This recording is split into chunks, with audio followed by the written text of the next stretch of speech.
बऱ्याच दिवसांपासून चर्चा चालू होती की इलॉन मस्क यांची स्टारलिंक भारतात कधी येणार म्हणून, आणि अखेर इलॉन मस्क यांच्या स्टारलिंकला भारताकडून लायसन मिळालं आहे। त्यामुळे भारतामध्ये आता सॅटेलाइट आधारित इंटरनेट सर्व्हिस मिळण्याचा मार्ग पूर्ण मोकळा झालेला आहे असं म्हणायला आता अजिबात हरकत नाही। पण या कंपनीला लगेचच त्यांची इंटरनेट सर्व्हिस लॉन्च करता येणार नाही। स्टारलिंक ही भारतात सॅटेलाइट इंटरनेटसाठी गव्हर्नमेंट लायसन मिळवणारी तिसरी कंपनी झाली आहे। भारतात आता डोंगर असू देत, दऱ्या असू देत किंवा दऱ्याखोऱ्यातील अतिदुर्गम कोणतंही गाव असू देत, आता डायरेक्ट सॅटेलाइटद्वारे फुल स्पीड इंटरनेट नेटवर्क तुम्हाला मिळणार आणि तो मार्ग जवळजवळ मोकळा झाला आहे। तरी या स्टारलिंकच्या सॅटेलाइटचे कस्टमरसाठी जे काही प्लॅन असतील ते आता भारतीयांना परवडणार आहेत का, त्यांचे रेट किती असतील असाही प्रश्न विचारला जात आहे। नमस्कार, मी किशोर बलकवडे, आपण पाहतात विषयच वेगळा।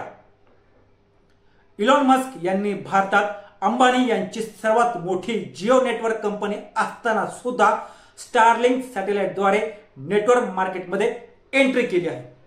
ही कंपनी आता लॉन्चिंगच्या एकच पाऊल फक्त लांब आहे। मागील महिन्यातच इलॉन मस्क यांच्या स्टारलिंकला लेटर ऑफ इंटेंट हे मिळालं आहे किंवा भारताकडून ते देण्यात आलं आहे। आता स्टारलिंकला सरकारने GNPSS परवाना दिला असून लायसन मिळवल्यानंतर स्टारलिंक समोर फक्त इनस्पेस INSPACE कडून अंतिम मंजुरी मिळणं एवढंच एक आव्हान बाकी आहे। ही मंजुरी मिळाली की लगेचच भारतातील लोक सॅटेलाइटद्वारे इंटरनेट सर्व्हिस मिळवू शकणार आहेत। परंतु यासाठी स्टारलिंकला नेमका किती वेळ लागणार हे अजून तरी कळलेलं नाही। भारतात स्टारलिंकला परवाना मिळण्याआधी दोन कंपन्यांकडे हे लायसन आहे। एक आहे वनवेब आणि दुसरी आहे अंबानी यांची रिलायन्स। या दोन कंपन्यांनी आधीच डाव साधला आहे। त्यामुळे आता हे लायसन मिळवणारी इलॉन मस्क यांची स्टारलिंक ही तिसरी कंपनी भारतात ठरली आहे। हे लायसन मिळालं की भारतातील सॅटेलाइटद्वारे नेटवर्क देण्याची स्पर्धा जोरात सुरू होणार। त्यामुळे भारतातील लोकांना स्वस्तात सॅटेलाइटद्वारे इंटरनेट मिळेल असं म्हटलं जात आहे। स्टारलिंक कंपनीची सेवा आता सध्या 100हून अधिक देशात सुरू आहे। या कंपनीचा उद्देश लेटेन्सी ब्रॉडबँडद्वारे फास्ट इंटरनेट सर्व्हिस उपलब्ध करणं हा आहे।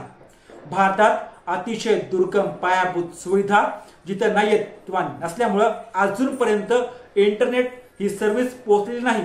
पण जर स्टारलिंक आणि इतर कंपन्यांचे सॅटेलाइट आधारित इंटरनेट जर आलं तर मग मात्र ग्रामीण भागात आणि आदिवासी भागात सुद्धा मोठ्या प्रमाणात कल्याण होणार आहे। वनवेब, रिलायन्स आणि स्टारलिंक याशिवाय अशी सुद्धा आता माहिती मिळत आहे की अमेझॉन जी आहे ती सुद्धा भारतात सॅटेलाइट इंटरनेट देण्यास इंटरेस्टेड आहे। भारतात स्टारलिंक कंपनी लॉन्चिंग प्रमोशन करताना साधारणपणे 840 ते 850 रुपयापर्यंत अनलिमिटेड डेटावाला प्लॅन विकू शकते असं आता म्हटलं जात आहे। हे अजूनही फिक्स झालेलं नाहीये। असेच रोजच्या रोज नवनवीन व्हिडिओ पाहण्यासाठी आमच्या चॅनलला सबस्क्राईब करून व्हिडिओला लाईक करायला विसरू नका।